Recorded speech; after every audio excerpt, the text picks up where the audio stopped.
wanted to start, my name's CouchCoop by the way, with one of my famous gaming anecdotes from way back. This one's from 2016, the other one was from like 2000. As some of you may know, I used to live abroad, used to live in Dubai, and I used to put on local co-op nights to get my mates over. And at this particular time, the PS VR1 was out, and I was loaded. I snapped it straight up on day of launch over there. Anyways, I had my mates over. Doom 2016 has literally just been released. It's a single player game, it's not exactly a party instigator, but I wanted to put it on, I wanted to show the guys at some point. If you know about that PSVR 1, it had like a cinema mode, so it put the screen in front of you, it looked massive, it looked like the size of a building. So after we got all the local co-op out the way, I was like, guys, you've got to see Doom. You've got to see Doom, the new Doom on the PlayStation 4. At this time, it was our first real 8th gen Doom. Doom 3 was the last decent looking Doom game, and that came out years before this. So I'm decidedly excited, the headset goes on, everyone is sort of sitting there waiting with bated breath. And sure enough, I play that sort of opening section with the shotgun going off, all of the crazy stuff running around, explosions. And I'm thinking, man, these guys are going to be so impressed with this. I'm sweating. I couldn't breathe in that PSVR 1. So after the session, I take the headset off to sort of get my accolade, get my round of applause. No one is sitting anywhere near me. No one is even in the lounge. One of them's getting a beer from the fridge. The other one's on the balcony. I think one guy was down the shops. I was sat on my own. I was devastated.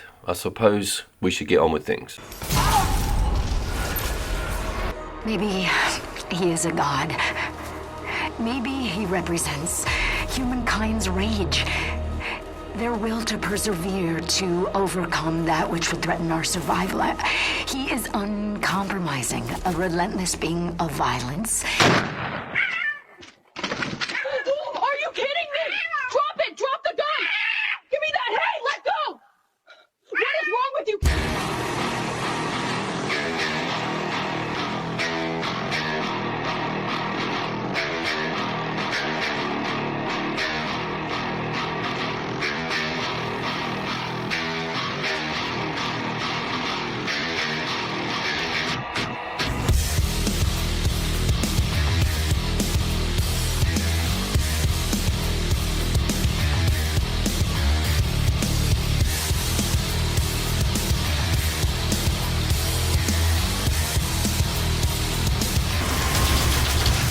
So in this video we're going to be looking at all 3 Dooms on the PlayStation 5. Now this is a ranked list, it's one of the toughest decisions I had to make on the next 2 games coming up, the order of them, but I want to emphasise that Doom 2016 was an absolutely massive launch. The gap between this and Doom 3 is colossal, and the entire franchise stands on the shoulders of this game because of its model, the way it ran, the way it looked, some of the new weapons, some of the ideas are still in the brand new Doom.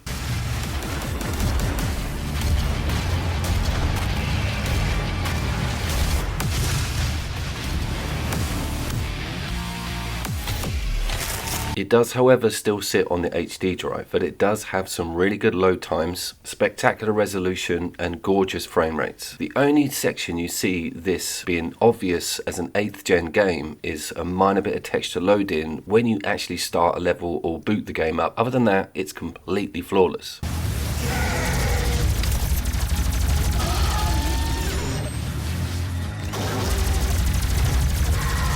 Another thing to remember is the Doom series doesn't come with a reload button. Now to drum that into your first person muscle memory is difficult, but once it gets accustomed, it really is quite a liberating mechanic. Along with the crouch button, that was a joke, DSP he was using there. Get behind something, take cover. If you're doing that in Doom, you're doing it wrong.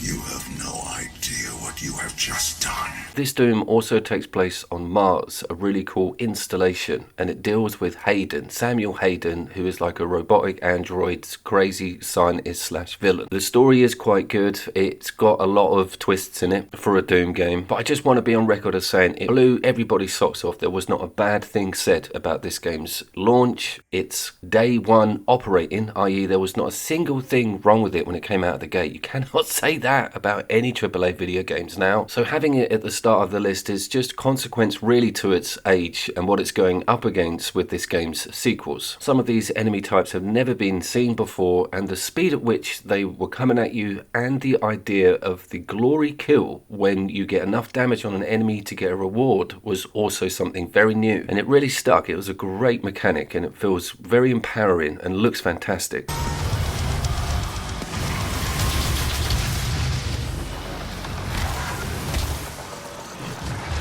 It was also quite tough. You really had to have your head round the speed of the game and get to know all of the weaponry to really make an impact on some of those later levels. It does feel very grounded against its sequels as well. You're only sporting a double jump at best. So it is about scuttling around on the ground, dealing with stuff face to face, not jump, skipping and dashing twice through the air, basically flying. I'm not saying that's a bad thing, I'm just saying that it wasn't really synonymous with the brand. They sort of eased us into that model, and that becomes very apparent with the games coming up. But just looking at some of these animations, some of these glory kills, they're quite individual to Doom 2016. They're not all the same through the series. I thought they may cut and paste all of that, but it's not. And the same goes for the weapons and weapon design. Even though you've got some staple gear in here that is featuring in the latter games, they have this slight difference in appearance to them. And it also experiments with the L2 alt weapon version of his singular gun. So most stuff has two firing modes. Again, this was something quite revolutionary to the series.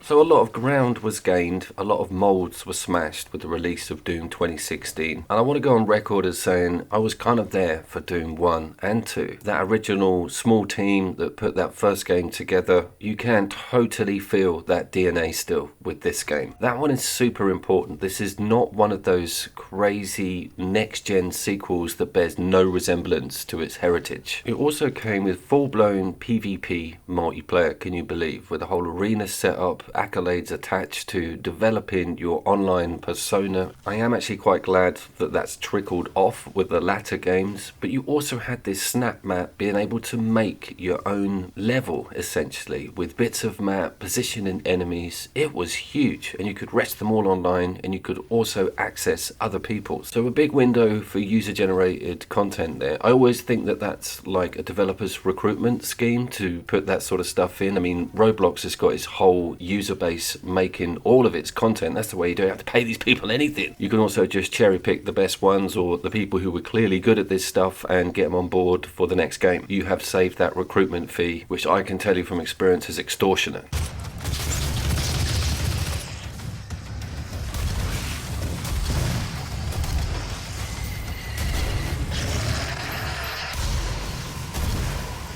I have also been playing these games all at the same time. So coming back to 2016 Doom, not having a dash, only really having a double jump, a grenade that feels like it's out of Call of Duty, but you soon settle into it, the old memory template comes back, and you're just having a fantastic time. It's 2016 all over again. If you know my content of recent or the last couple of years, you'll know that I'm kind of obsessed with looking at 8th generation PlayStation 4 games over on a PC. If you've gone anywhere near this on PC or on a top-end rig, I want to hear back from you about whether those sliders can be boosted up, whether we can get even more effects and detail, gore and just fantastic things. I'm pretty sure that answer's yes, but let me know, because I'm dying for a decent excuse to get the PC version of Doom 2016 on the channel. And I also standalone reviewed this game on PS5 last year, so I will link to that full video.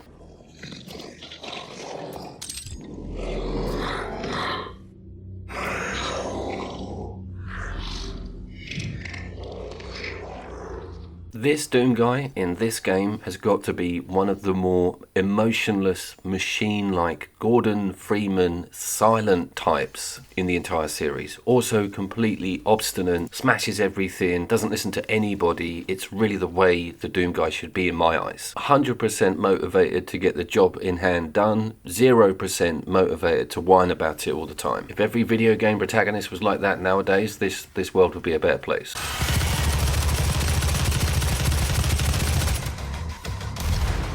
One of the more fiddlier changes is on the chainsaw. So that is instigated with the square button, but you actually have to R2 trigger it, like push it out into whatever you're churning up. You then have to take it off again. So if you've played some of the newer games, you'll know that it's a one button process, and once you have minced whatever's in front of you, it then just switches back to a projectile weapon. So it's cool to see that they streamlined that setup. Incidentally, the chainsaw is what gives you your ammo. The glory kills are what gives you a bit of health. So it's important that you can make that choice at high speed. And again, this was a brand new idea, and it's such a cool reward mechanic. It literally keeps you going and can bring you back from the brink of death.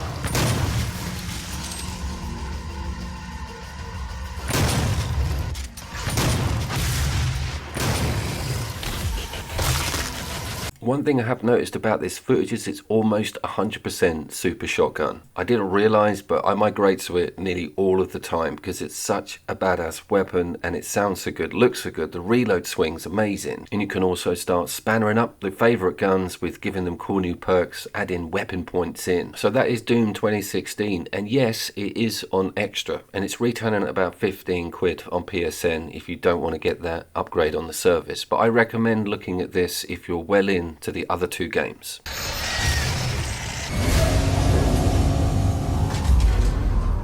Total purification targeted for the village of Khalid. Wait, what? Hang on a minute. You've done what? You've put Dark Ages next. The newest Doom game on PlayStation 5 is second on the list. This has been one of the toughest gaming decisions I've ever had to make on my content. I freaking love Dark Ages. I really do. Do not underestimate my passion for this video game, particularly on that PlayStation 5. Reviewed it on PC, and obviously that GTX 1660 is not a patch on what we're seeing here. Like with a lot of sequels that come after a few predecessors, this is something else. This is something completely different to previous Doom games, but that is not a terrible thing.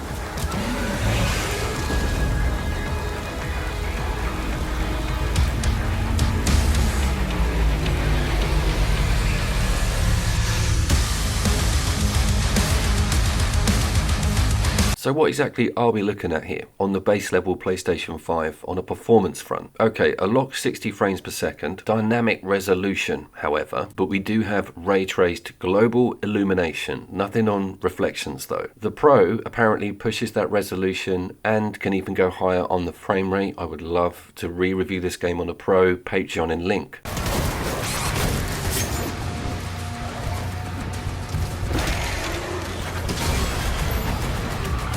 The first thing I noticed about that PC version against this is the HDR isn't as screwed. That PC version's way too dark. I had to not have the HDR on because my monitor didn't support it, and that gave me this really strange palette. It did not look that great, but that's probably my fault for having a crap monitor. But back to this game's visuals on the PlayStation 5, flawless, cannot fault it one iota. Like, I'm serious, nothing happened. Nothing dropped in or popped out, dipped frames, screen teared, never.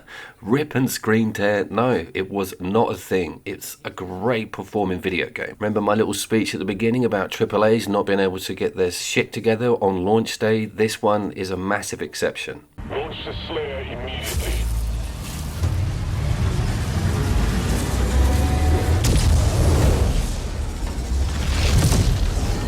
The other exception is obviously the shield. Now this is a bold gameplay mechanic for a Doom game. Essentially, if you're not aware, this is a parry. You can send anything back that's green. You can also block normal gunfire with it. It does have a cutoff, it can't take loads of damage. It can also be thrown on L1. This spawns loads of shielded enemies. You have to superheat the metal and then throw your shield in. It's kind of a mind-blowing mechanic to put up against an already octane-soaked shooting system.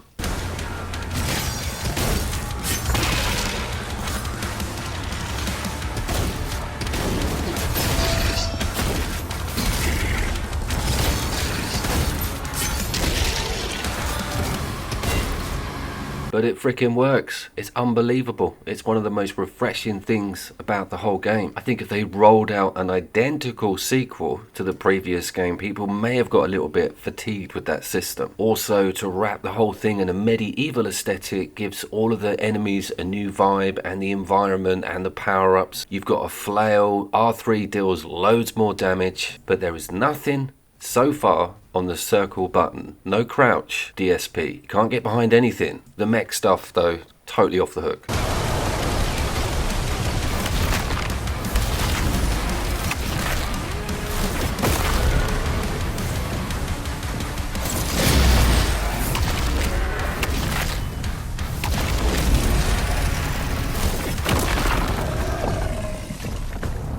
Some of the later levels with the mech stuff though does require a little bit of thought. I was a bit concerned that that's felt a bit simple, but they've also got some armor that does need superheating, and you get a gun. I mean, you get the biggest gun in a Doom game ever.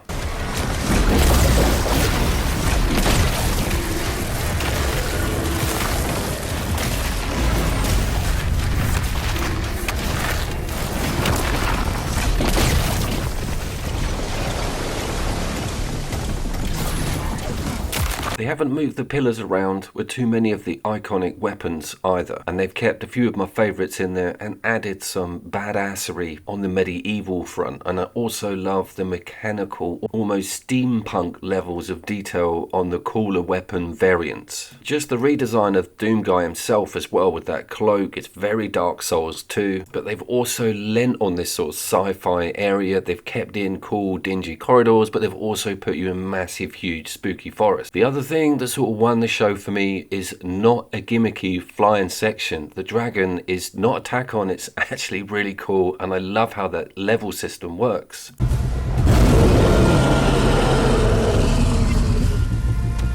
Thrusters online.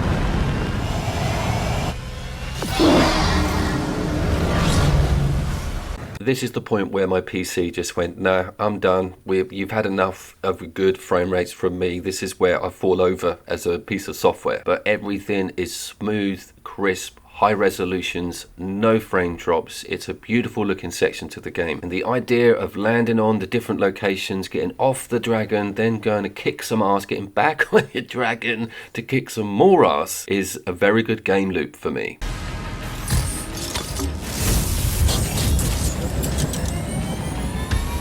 Assault mode engaged.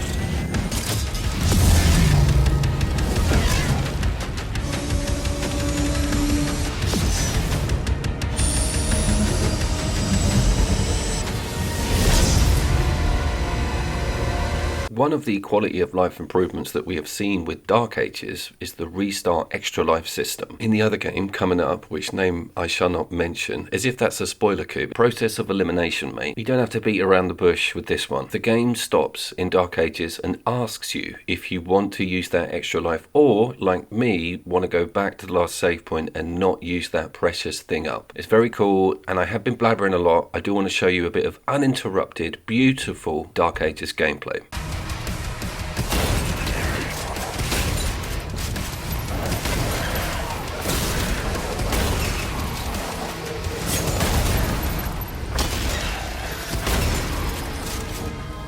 What weapon is that you're using there? That is the super shotgun. Have you used any other weapon in any other sections of your footage with your Doom video? A little bit here and there. I can only apologise about that. I do want to mention the story and the cutscenes and the cool guy from Dungeons and Dragons. Doom Guy is very much a weapon in this canon, puns intended, and it does quite literally get fired down into the war zones to sort the whole thing out. And there's a little bit of complication on the duality of who the actual villains are. The story is not awful, is my point.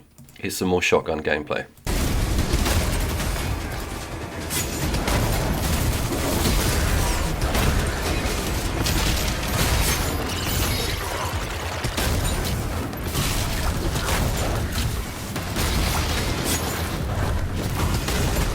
Up until this point, Doom had never really been an open air affair. What I mean is corridors, dingy, closed off, narrow, you might get a nice big arena here and there. Dark Ages has like had the roof ripped off it, all about these massive runway like open expanses that are heavily populated. The brain sort of reads all of this as a pathway. Well, mine does. I sort of see an enemy, I think I'll do that to them, go from there over to there. You sort of link everything up, and with that parry mechanic it enables you to get a lot of ground covered in the form of that shield dash. We do have for the first time an actual allocated run button, which you always forget to click in. The ball and chain gun. This thing's pretty devastating, and a great blend of that sort of dark technology with that medieval universe.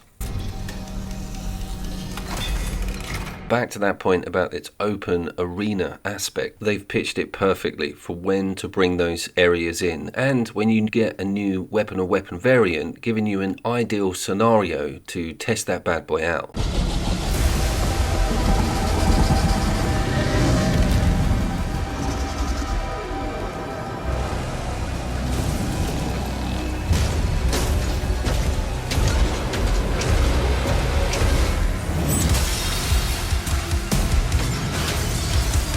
When I first got to it on PC, I was like, where are all these enemy types that we've seen in the previous games? The famous Wraiths, Hell Knights. The Hell Knights actually appear quite early, but they're nerfed. And there was a reason for that. They actually appear later on with a weapon and with that heat-sensitive armor, where you have to ping off with the shield. You also have a new thing called a Pinky Rider, which is a 2-stage takedown monster with a little dude on its back. Revenants make a very late appearance as far as I'm concerned, and they have adjusted attacks with sending these strange ghost heads to you, and they never stand goddamn still and never really land unless you make them. So there's been some cool angles put on some familiar stuff. Here is some gameplay footage of me not using the shotgun.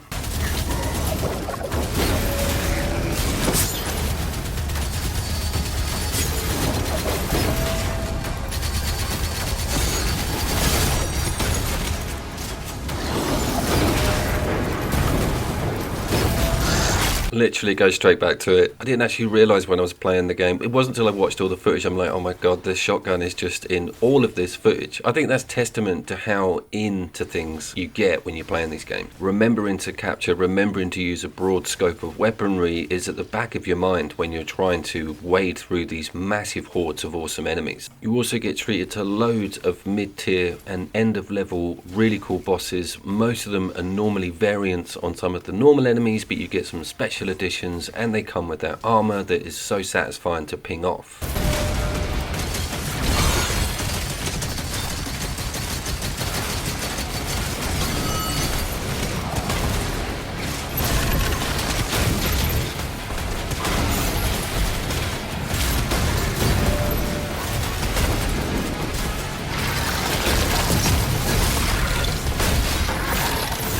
A lot of people are going to be like, I don't like all this green, it looks like something out of Guitar Hero, it's turned into a rhythm-based parry shooter, and that's okay, I completely understand that, hence my opening about it being completely something else other than a traditional Doom game. But these developers, they have to come up with new ideas, they have to go in at another angle, and if it wasn't for innovation like this, we wouldn't really, I don't think, see a game like Doom 2016. Is there a way to have both of these Dooms in the one video game, Coop? Oh, the old process of elimination's kicking in.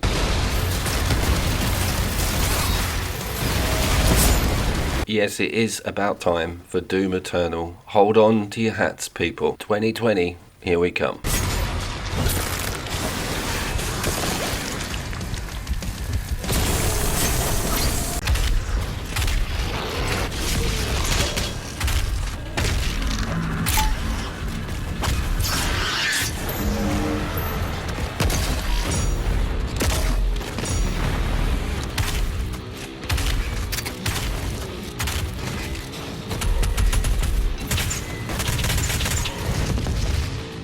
Holy shit, holy shit. Couple of things to go through. We've still got Mick Gordon. This is the composer from Doom 2016, gave us that iconic heavy metal throaty guitar, riffs and bass, even synth. The downtime with the music in this game is just as good as when it kicks off, and you do miss it in Dark Ages, I'm not going to lie. Secondly, in 2021, remember this is Bethesda we're talking about, rolled out a 9th gen free version for anyone who already owned it. Obviously I downloaded this digital day one on 8th gen. The friggin' 9th gen version comes with graphics toggles. This is all quality RT mode. That is what blew my mind when I was collecting this footage. Just before I was going to export onto the USB from the PlayStation 5, I thought I better just check what mode I was in that whole time, and I was thinking it's got to have been performance. Nope, quality ray tracing mode. Good God, this is one of the best optimized 8th generation games to feature on a PlayStation 5 for free. You don't hear about that sort of stuff anymore.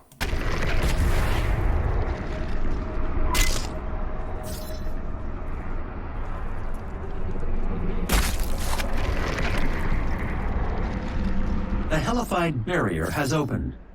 This air shaft will provide access to the generator's control terminal. That frickin' level. I think it's called the Giga Hive or something. Those 3 keys. I've quite literally been to hell and back just to get that bit of footage of them all going in and that hive opening. The difficulty in this game, this is standard difficulty, and it just stopped me dead in my tracks and went, no, you need to just rethink everything. You have to use all of your attributes. So it's got a double jump and a double dash. Can you believe this? So you are basically Super Mario in that raccoon suit with a rocket launcher. I mean, stuff doesn't get much better.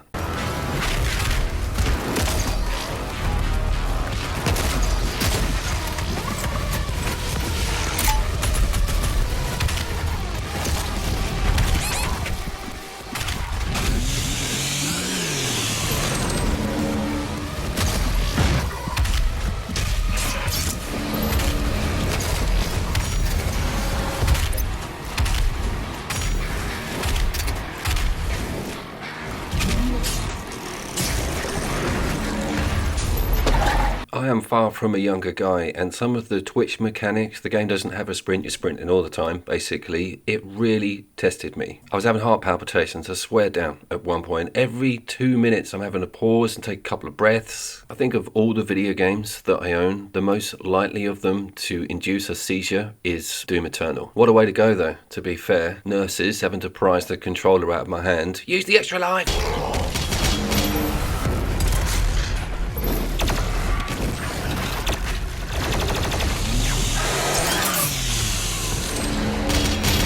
Just going to show you briefly what happened there. I rescued a fall to instant death by instigating the chainsaw action, and it just cut me off the cliff and put me back onto the ledge because that animation sort of drags you in. Let's see that again, really. Yeah, let's see it again.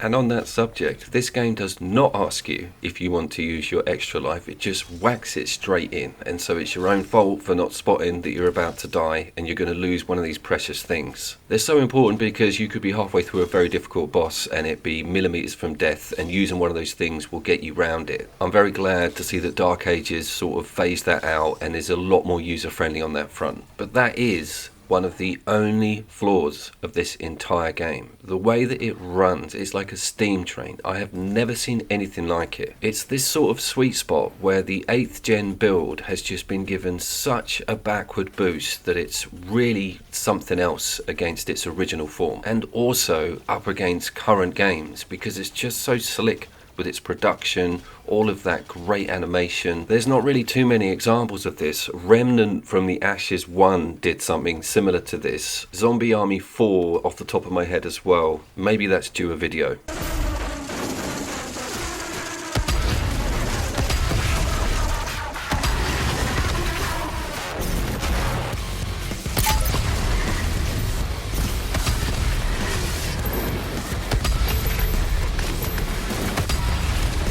As you can see, I'm still getting back into it. It's taken me a while. I don't think I've fired the game up for at least a year. And talking on that production point, animation point, I didn't mention this in the Dark Ages section or even in Doom 2016, but this series doesn't have any health bars on any enemies, and I personally love that idea. They take the time to show damage on whatever you're firing at in the form of like gore, missing limbs, exposed ribs. You can see how dilapidated your target is. The system requires a bit of observation. Monster Hunter does it really well also, and I think, dare I say it, it's a little bit lazy for a dev not to show damage on something you've been fighting for ages. Some no shotgun gameplay here. Gotta grab it whilst it's hot.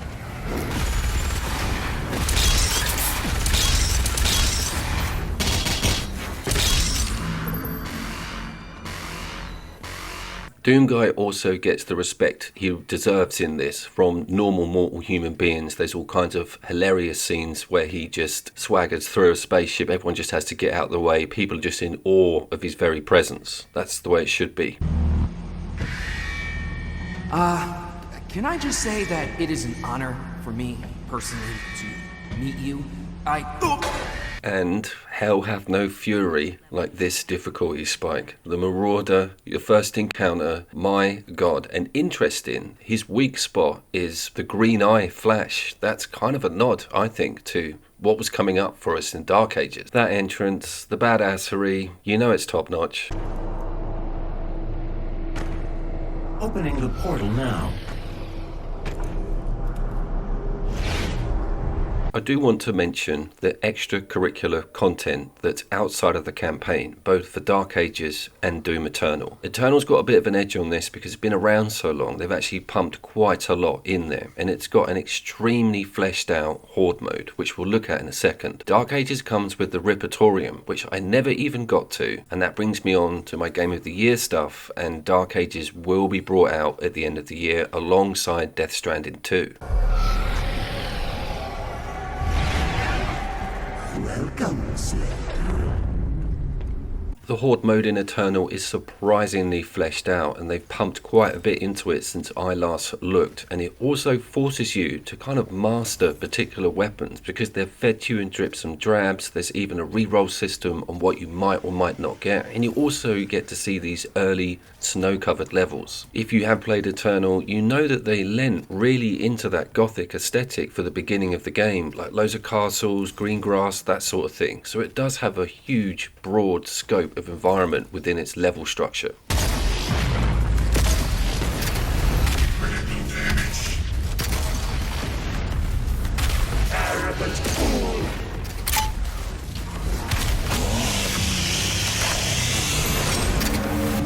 Dark Ages so far for me has been proper skimpy on the weapon skin unlocks. You have to find the damn things, and they have hidden them up pretty damn well. And also Doom Guy's outfit is something else I thought I'd see a few more variants on. There is a category for the different dragon skins as well, so most of them probably come in on completion. Eternal's quite liberal with a lot of that stuff. You can see I've got the Cheetos skin going on here. How I got out of this situation is beyond me, by the way.